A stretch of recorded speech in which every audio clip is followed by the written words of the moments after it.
Hi, my name is Sandhya, and I'm a chartered accountant. I'm 24 years old. I qualified a year back, and currently I am an auditor in the Big Four.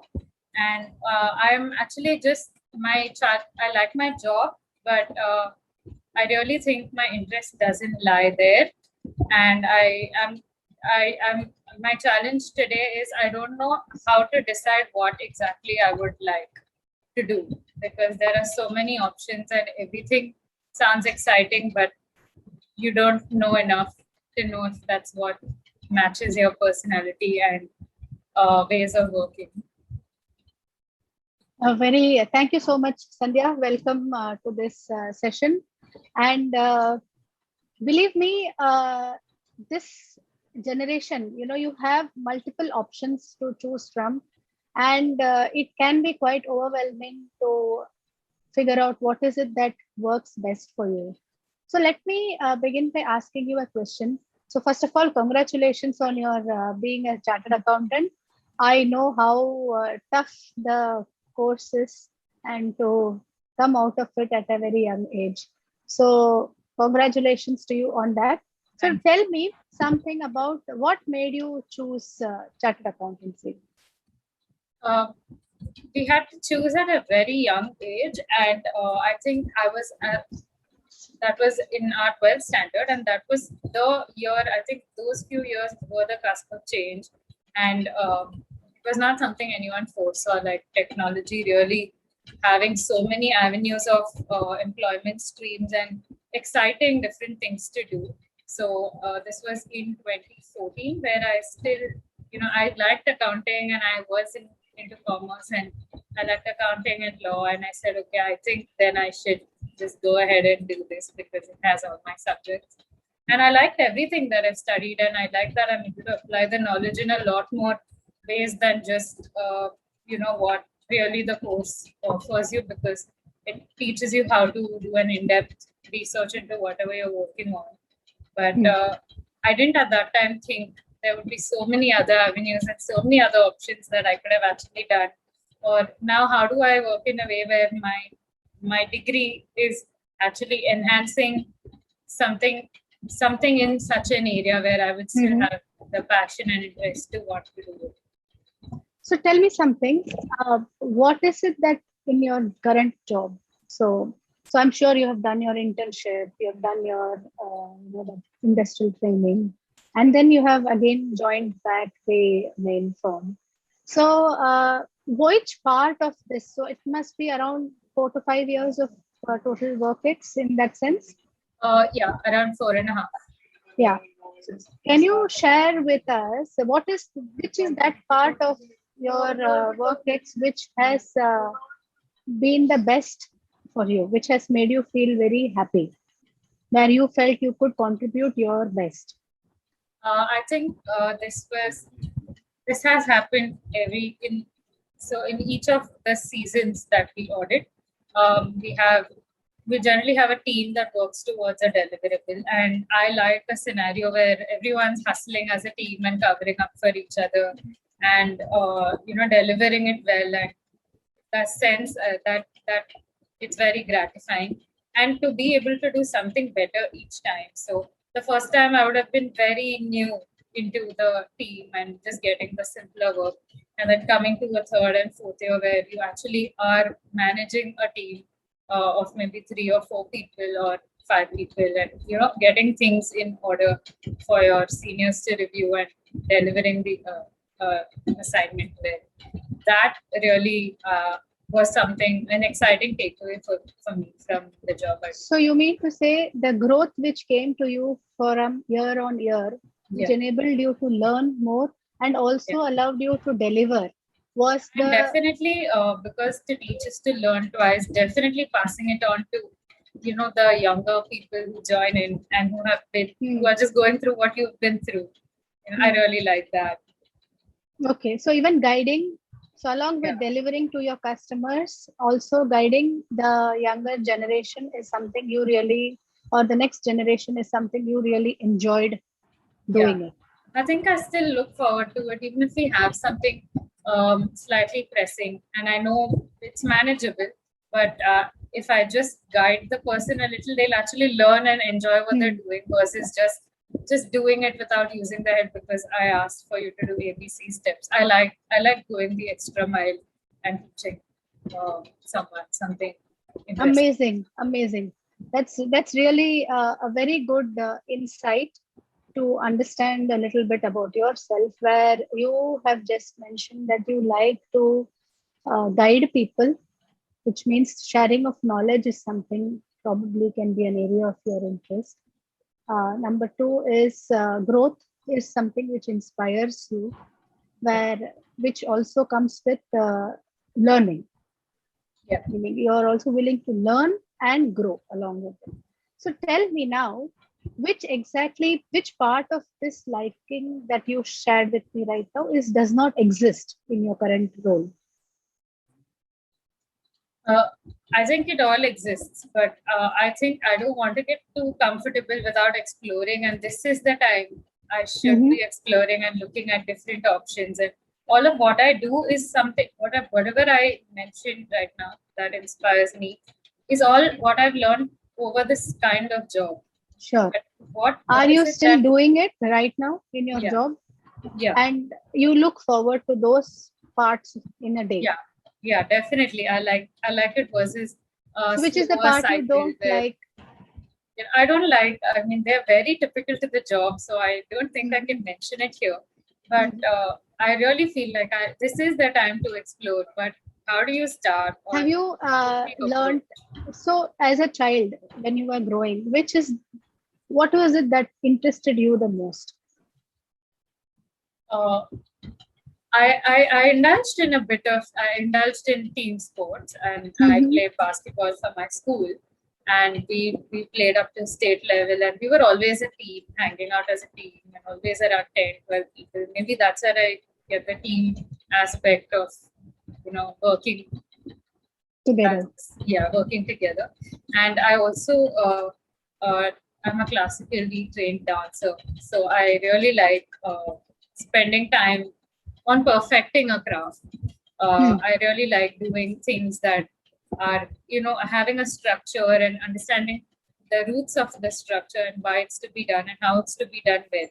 So I think that really is what I've enjoyed doing, and having a balance in all of it, and not just okay. If I like something, I don't just go mad and leave everything else around me. I like having a balance and doing it Hmm. well and managing it.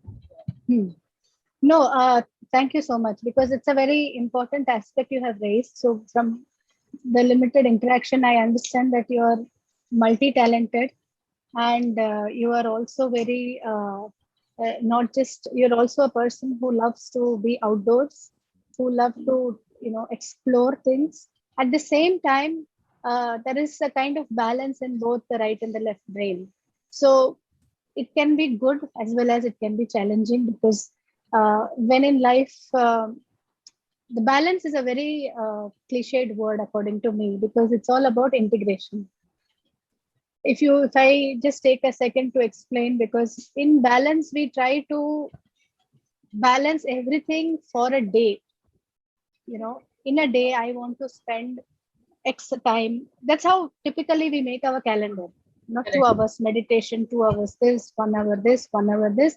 And then of course sometimes the 8 hours work becomes 10 hours, which means that it eats up into the 2 hours of your additional hobbies or profession or whatever you are pursuing. And then you end up feeling very upset about it, that you could not finish what you had planned for the day. Is it something that you face?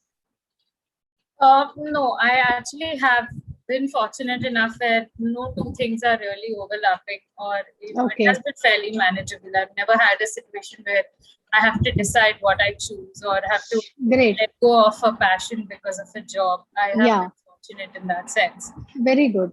Yeah, that's a fantastic management. So the key challenge for you today is to identify if this is the path where you're continuing, is the path that you would like to see yourself 10 years down the line, or is it something which, because you also mentioned you're also classically trained and it's something which is a great interest to you, do you see yourself something progressing in that fashion, in that stream to a greater extent. The question to you is, where do you see yourself even 2 years down the line? Suppose I say that today we are in 2021. Say in 2023, I come and meet you. And I say, Sandhya, hi. I see you very happy and extremely, happening. So what is it that you would tell me that, where are you? I really hope, and I hope Yeah. it really works that way. And I hope I'm doing something that's just more than numbers, and just not uh, compliances or laws, and something more. There's some goal behind it and why we're doing it, and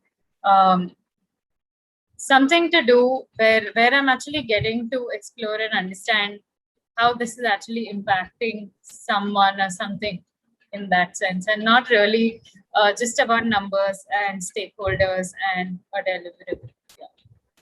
Oh, okay. That sounds very interesting. So, uh, have you explored, at least identified 2 3 options which you think will help you? Because you are a chartered accountant, and as a chartered accountant there are multiple options, of course, available to you, right? In terms of, see, a firm is not the only option.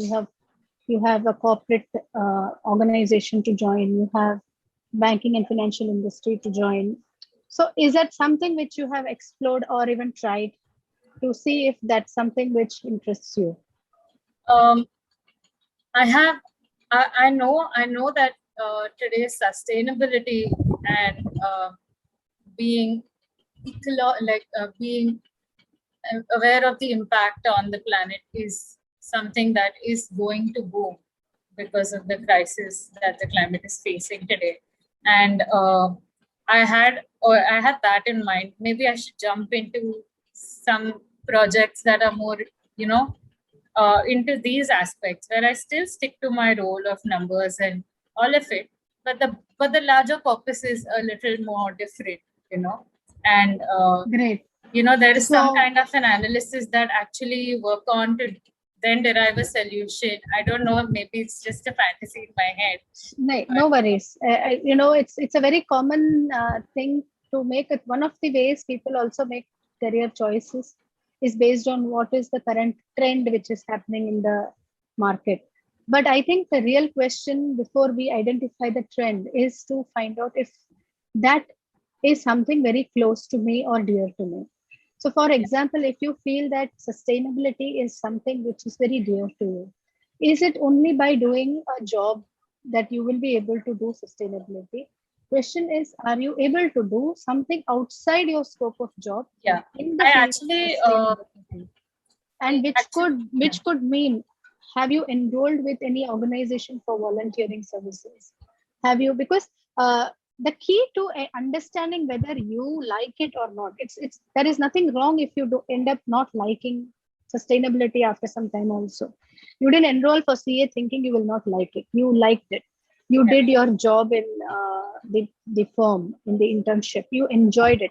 But you have reached a stage now, you feel that there is more to you than where you started with. Yeah. So, one of the ways which I always recommend is, if you feel that sustainability is like a calling for you and you really feel for it, do enroll and look up for side hustles which will help you to explore that field. Yeah. Understanding what is it that you need to upskill yourself with, Yeah. because there are multiple things which come in sustainability. It's not Yeah. just it's not just planting trees or making a windmill. it Correct. has it has a very wide plethora of offerings in itself. Yeah. So identify and start talking to those people, and start reaching out to people who are already doing actions in this zone of sustainability. Yeah, I actually have.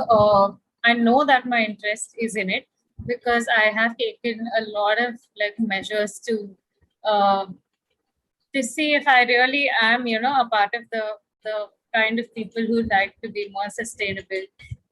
Like simple measures like cutting out on unnecessary quick shopping, or uh, just avoiding plastic and all of these smaller bits. I also really look and take a lot of inspiration from some So I would activities like like, to, I'm sorry, I'm just interrupting here, but I would like to give you one actionable as we kind of come to the yeah, close of our session. Identify 10 companies, whether in India or outside India, which is truly believing in the concept of sustainability. 10 companies, and not less than 10. If you want to add more, that's fine. Identify 10 companies. And number two is, I would suggest start reaching out to them. Of course, read about them. You know the numbers. Number game is something which comes naturally to you by now. Read about them and see if there are any way you can reach out to them and help them. It could be as simple as writing an article. okay, yeah, It need not be something where you have to be part of an organization to do it. yeah. Researching and writing an article about this exact problem statement can be one of the ways which will enable you to give a clarity, and doing it repeatedly will enable you to find out the space whether it is something which is relevant for you. Yeah, So this can be that's a good idea. this can be a shift which will enable you to understand the area you want to jump into without actually leaving what you are having in hand. Yeah, correct. Yeah, I think I was looking for something like that. Just some kind of clarity. And really, there is so much happening around that you don't get a chance to sit down and really think what should be your next step. So I Yes, really thank you for this tip, and I'll be working on it. And I'll definitely get back to you. sure. Great. Yeah. Thank Yeah. you so much, Sandhya. Thanks, Radhika. It was nice talking. Yeah. Bye.